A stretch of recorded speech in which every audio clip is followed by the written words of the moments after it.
Bismillah ar-Rahman ar-Rahim. Well, first of all, thank you very much for those thoughtful and important remarks.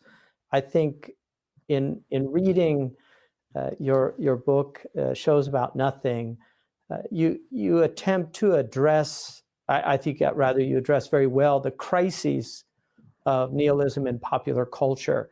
And what I want to start off, one is by looking at the problem of nihilism, which is a human problem. And I'd like to quote and then ask some of your reflections on this from, are you familiar with Nishitani Meiji? Have you read anything by him? No. Okay, he's he wrote a book called Overcoming Nihilism. It's actually really worth reading.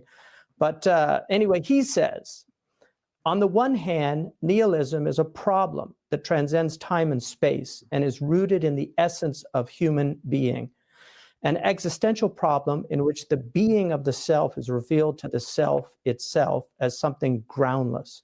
On the other hand, it is a historical and social phenomenon, an object of the study of history. The phenomenon of nihilism shows that our historical life has lost its ground as objective spirit, that the value system which supports this life has broken down, and that the entirety of social and historical life has loosened itself from its foundations. Nihilism is a sign of the collapse of the social order externally and of spiritual decay internally, and as such signifies a time of great upheaval. Viewed in this way, one might say that it is a general phenomenon that occurs from time to time in the course of history. And he was writing in post-war Japan, where they had an immense crisis. So I'd like just maybe to hear from you about how this translates, what I just read, and what you wrote about in your book in our current crises. Yes, very, very good. And that's a very succinct analysis. Just so everyone knows, nihilism as a term comes from a Latin word nihil, which means nothing. And it's typically taken to be a philosophy or a way of life that says that there's no ultimate purpose or meaning, no fundamental standard to which we can appeal that enables us to distinguish between true and false, good and evil, even better or worse. And so it can be the result of deep social, political confusion, spiritual emptiness.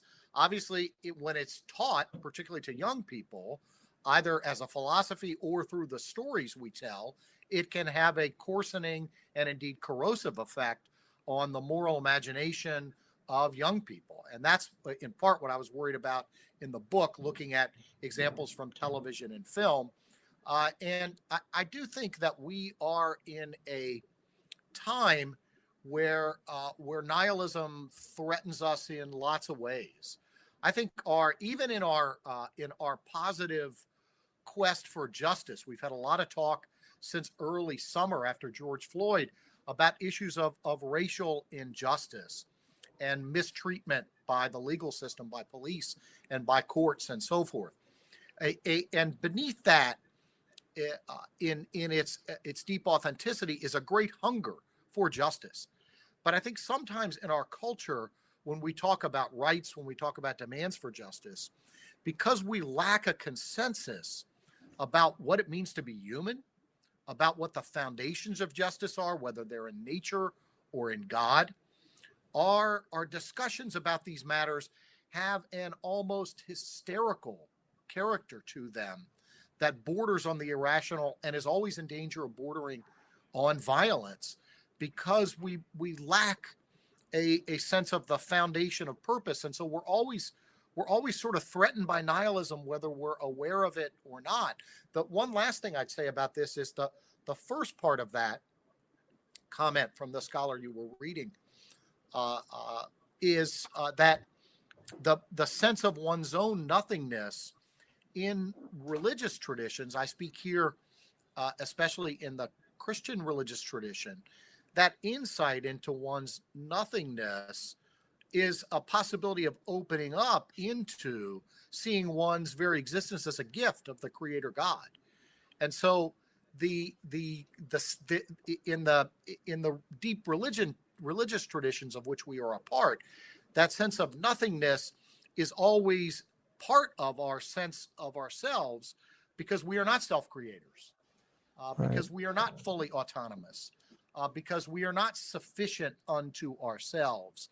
And so that sense of my own nothingness within the ambit of a rich theology and liturgy and practice of a meaningful religious life, that is actually something that we are urged to have, right? We are urged to have a sense of our own nothingness, and that our dignity comes from our being created by God and from our subordinate relationship to God as creator and judge.